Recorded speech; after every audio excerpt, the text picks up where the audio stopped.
is intended for mature audiences. The views and opinions expressed are those of the panelists and do not reflect in any way those of the podcast partners, sponsors, or affiliates. Enjoy. Hi, this is Michael Buffer, and you're listening to the Voice of the People. Let's get ready for Boxing Voice. Boxingvoice.com. What broke him down? Was it just the body punches? I was hitting him with body punches, and I heard him, actually, he was crying in there.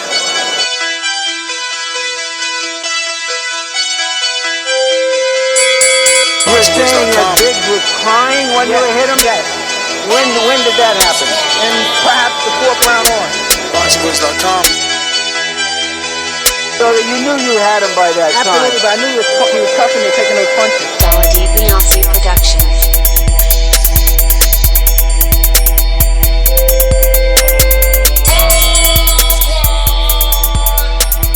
Making women gestures like, Let's go, champ. Welcome back, ladies and gentlemen. Welcome back to another episode of Unguarded. It's a Border Wars series where we sit back and talk to one of the participants that will be taking place in Border Wars. This time we're talking to late replacement, step-up fighter, had intentions of fighting in Border Wars 8 as a heavyweight from New Mexico, I'm from Detroit. Okay, from Detroit, living in New Mexico and filling in for SuperMEX, who also pulled out due to a new job. I bring you Rell from New Mexico, a.k.a. Fire Flame. What's going on, Rell? What's up, Ness? Thank you for having me. I'm happy to be here. So I guess first things first, man, you're from Detroit, so born and raised. When did you relocate to New Mexico, and what caused such a move? I relocated to New Mexico at the age of 22, and it was for boxing. It was back in 2013. But yeah, I was born and raised in Detroit. I grew up on Martin Luther King Boulevard. That's right off the 94 freeway, if anybody from Michigan is in the chat. So you went from Detroit to New Mexico. Why? I mean, we just had Tony Harrison on the show. We had Jonathan Banks on the show. These are crunk boxers from Detroit. What made you go to New Mexico? Well, it's like from my mom, she always lived in the city. She lives in the city currently. And my dad, he was like in the outer areas of the city. So I went to school like in different areas. So I was like at a further distance than crunk gyms. So I was actually introduced to Tony Rodriguez Sr. and Tony Rodriguez Jr. And I used to box at a gym in Pontiac with them. But they was like my family. Like I grew up around them and everything. Was always at their house. They took me. They actually showed me boxing, and things happened where they had to relocate. Life situations happen. I had the opportunity to come to New Mexico. I was invited when I first came here, and then when I got here, I just saw the mountains, and it was just a different experience. So I was like, yeah, I'm just gonna move forward from here, and that's just the way it happened. So when you decided to, when did you link up with the Rodriguez brothers? When I was 16. Oh, okay. And how long were you under their tutelage? With them, it wasn't nothing serious. Like I was more family than a fighter. Tony Rodriguez Jr. was more the fighter that we looked up to at the time. But I would just, go to the gym and hang out with them. I was just raised around the sport. Shout out to Tony Rodriguez Jr. and Sr. So you did no boxing training in Detroit? No, like fight training, nothing heavy, just personal training, me going in there, blowing steam off, that type of thing. All right. And when did you hit the boxing gym? I hit the boxing gym when I came down to New Mexico and entered the Johnny Tapia gym in 2015. I never had an amateur fight ever. Anybody can look me up. My credentials is 0-0. I never was recorded for a fight. And I just sparred a lot at the gym. I was going to fight, but the gym actually ended up closing down. And, it's not many classic gyms left. So that kind of put a halt to everything. So when you got to New Mexico, it was 2015? No, it was like 13. It took me a couple years before I got involved. And you were how old at that time? 21 or 22 when I first got out here. So would you say you took it up late, or would you say it was more like riding a bike? Like you already knew how to fight or had some sort of boxing training, and you just needed to have a coach kind of refine it.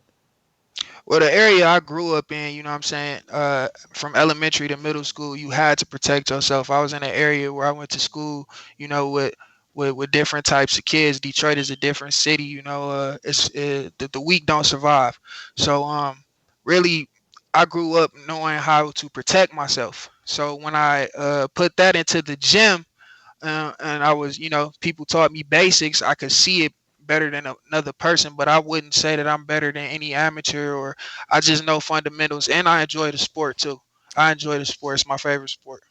Obviously, this is a podcast. Those that aren't listening on YouTube that have the ability to see you, and I think even if they could see you, they still wouldn't know your statistics. So if you can, just let the world know, your height, weight, and things like that. Stance.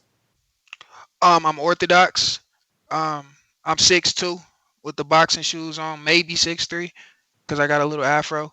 Uh, I would describe myself as athletic, and I'm about 200 and no less than 210 right now. All right. So when you did get into the Tapia gym around 2013, Rest in peace, Johnny Tapia. how how was that training? Like how did they develop you? Well, I'm gonna say it like this: that training at the Johnny Tapia gym was the hardest training of my life because the people that I was training with was contender UFC fighters. Um, also, Zane, it was this prospect heavyweight.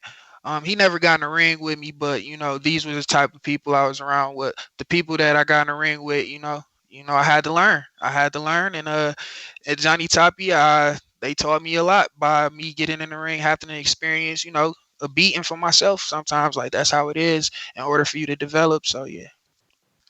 So how soon do you think that they allowed you to spar? You got there 2013. When would you say they threw the gloves at you?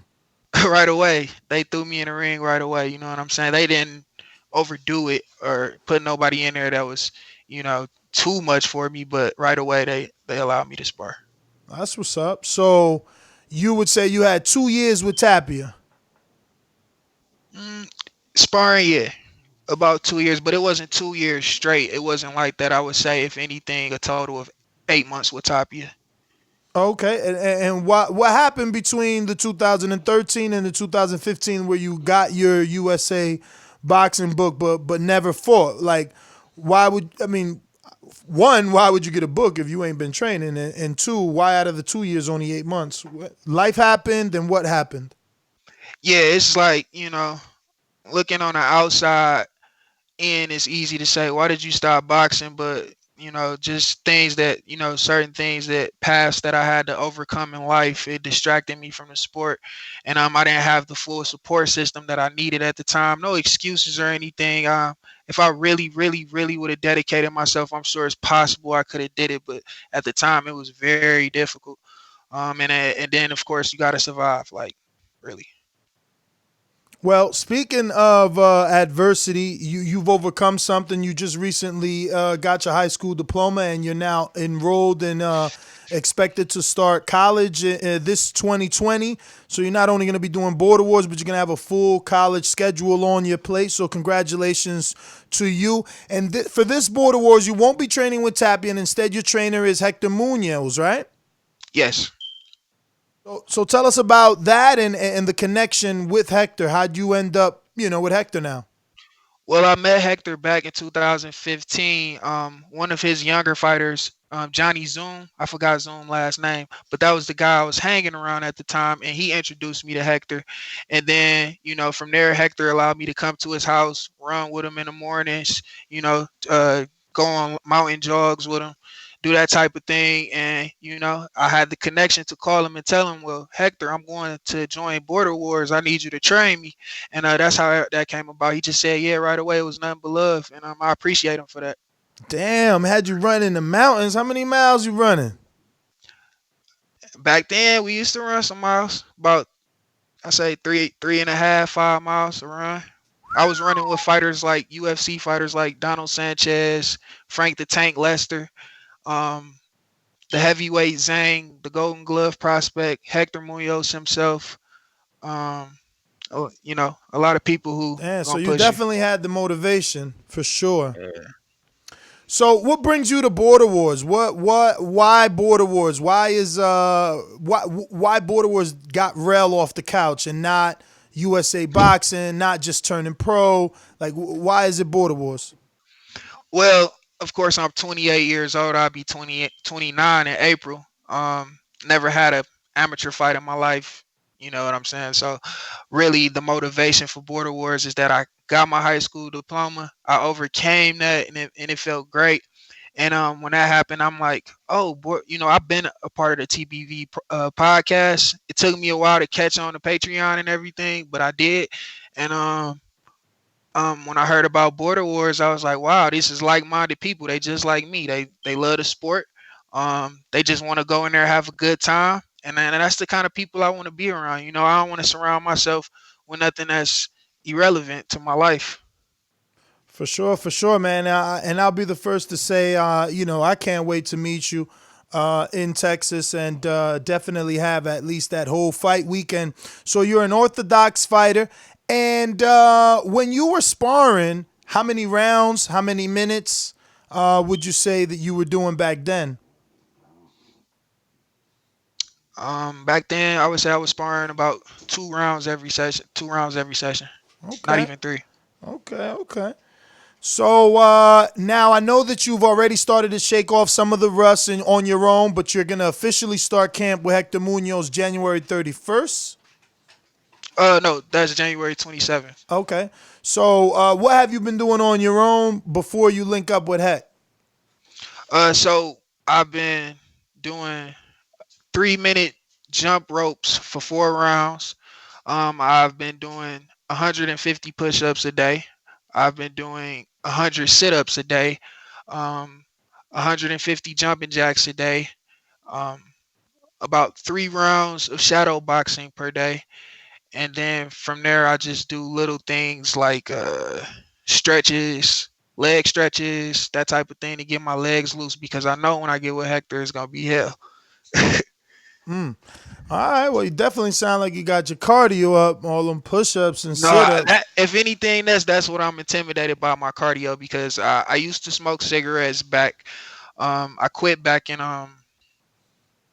when was that? April of 2019. So April 2020, it'll be a full year that I stopped smoking cigarettes. And then when I did smoke them, I smoked them for about 3 years. Yeah. So Uh-oh. We lost you?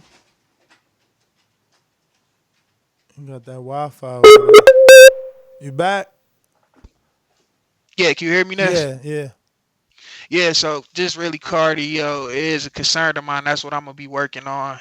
Just my cardio, really, and the basics. Well, congratulations. And it's like this. I'm not going into Border Wars with no animosity or anything. I really just want to have a good time, learn the sport, be taught things that I don't know because I'm no expert, but I'm just a fan of it. Well, congratulations to you. I'm a guy that also quit smoking. I did it cold turkey, man. One day I just started putting paper to pencil or pencil to paper, as they say, and realized how much I was spending on cigarettes, and I was like, I'm done. So shout out to you, man. Definitely doing all the tough things to make the life better, and that's what it's all about. So let me get to some of these questions. Anything you want to tell us about you that you think we should know, giving me time to pull up the people's questions. I just want to shout out Tony Rodriguez Jr. and Sr. They have a fighter, Bang Time Boom. He has a fight February 28th at Motor City Casino in Detroit, and I just want to wish him luck on that. That's it. And what division is he? If I'm not mistaken, he's 130. I never met him myself, but Tony's my family, and I've been seeing Tony work with him. He has one pro fight, and he's 1-0 in his one pro fight. All right. Well, I got the questions pulled up on Patreon. Hopefully you got yours in. And looks like the first one is from Sean Jones, Mission Impossible. He is a 175. Actually, it's not Sean Jones. First one after the refresh is Robert Ortiz. Robert the Genius. Excuse me. Who's your favorite boxer, and whose style would you say yours is similar to? So, who's your favorite boxer, and who would you say your style is similar to? Okay, first question. My favorite boxer. I don't have one in particular who's my favorite boxer, but who I like right now, because there's so many great boxers. Like if we talking about legends, then I'm saying Muhammad Ali, and I'm not saying that just because everyone says it. I actually watch Ali's footage and I love him. But today's time, I would say Keith Thurman. Keith One Time Thurman is my favorite boxer right now. Keith Thurman? And Deontay Wilder. And the That's heavyweight dope. champ, Deontay Wilder. I'm a Thurman fan. We got Eric Cruz in Texas says, Terrell, tell us about yourself. As Fury would say, who are ya? Who are ya? What are your goals? And what got you into Border Wars? Well, I answered most of that just now, I'm pretty sure. But my intentions with Border Wars is to become the heavyweight champion of Border Wars. The reason why I want to be heavyweight champion of Border Wars is because really, I mean, for it's the way I'm looking at it, it's like a pickup game of basketball. You can go anywhere to run 5-on-5 full court in any state, anywhere you at. And with this sport, you can't do it. Everybody's not about that. Let's get in the ring and go box type of thing. So to be around like-minded people when we all got the same passion, I want to be the champion of that. And after heavyweight, maybe I cut to 190 and try to get a belt there.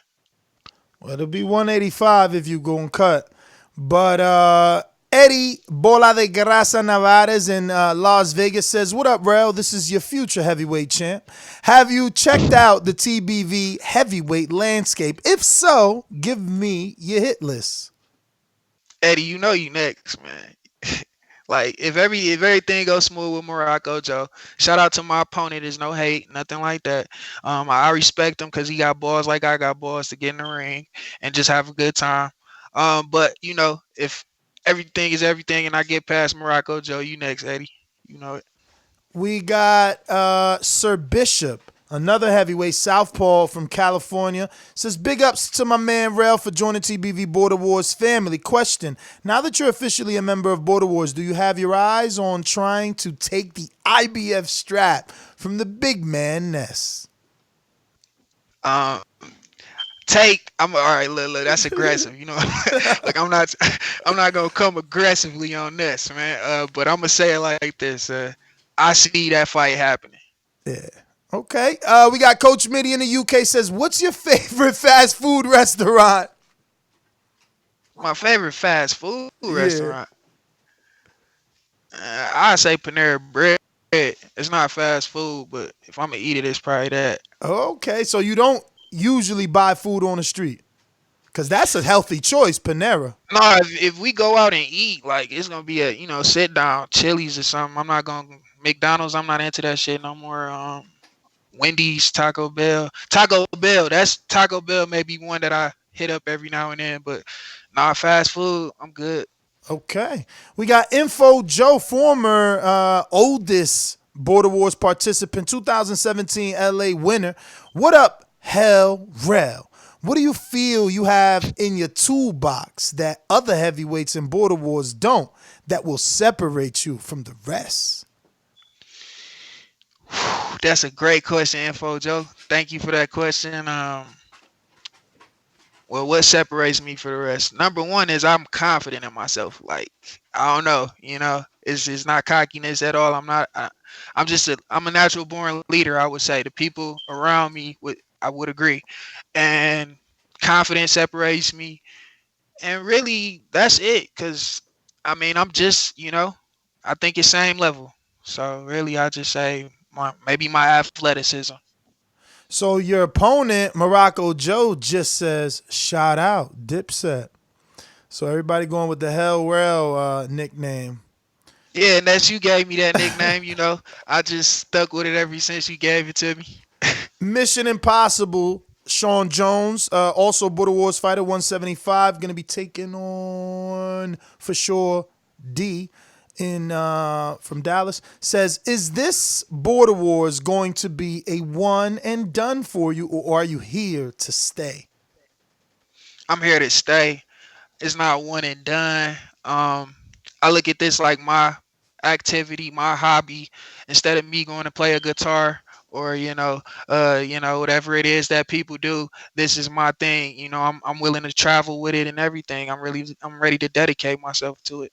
For real, man. That's how I look at it, man. It's like I said, it's like a bowling league, cause it's not to the level where you could pay the fighters or anything like that. So it's kind of like a basketball game, but one on one. Just pickup. It's just like pickup. It's like, why am I coming? We both not getting paid. But see, when it's for awards and things like that, yeah, everybody want to be the best man. I get it. That's why we here to compete. But at the same time, it's like we not getting paid for it. It's just like running a game of 21. Like seriously, and that's the way I'm looking at it. I'm not looking at it no different. For sure. Well, that is all our questions. Anything you want to leave the public with? Shout out to the Border Wars family. I appreciate you guys for having me. I'm excited to be the newest member, and I'm excited to meet everyone in Dallas. Yeah, and that's what I'm leaving everybody with. All right. Well, there you have it. Rell Fire Flame in New Mexico by way of Detroit. Border Wars fighter will be taking on Morocco Joe February 29th in Dallas. Don't forget, you can find out more about him on patreon.com/Thaboxingvoice and right here on youtube.com/Thaboxingvoice. Rell, any social media you want to give anybody in case they want to follow you, man? They might want to see your journey. Social media, that's okay. I would say if you got a PS4, you can follow me. My gamer tag is Rell Ben Real. I play Call of Duty Modern Warfare. And I got Facebook. Follow me at Terrell Harris. All right, well, there you have it. Catch us on the next episode of Unguarded. We should be having Sean Jones Mission Impossible around 4 o'clock Friday evening. And if we could squeeze in some more, we will. Don't forget, in about 3 hours and a half, we should be having Robert Garcia. So if you haven't asked Robert Garcia a question yet, I'm excited about that. Head on over to patreon.com/Thaboxingvoice and drop your question for Robert Garcia. Looks like, wait a minute. Let me see if this is a new one just came in, or is that for a different post? Yes, that's for Robert, not for Rell. Sorry, Rell. All right, that's it. We'll catch us on the next one. Peace. Peace.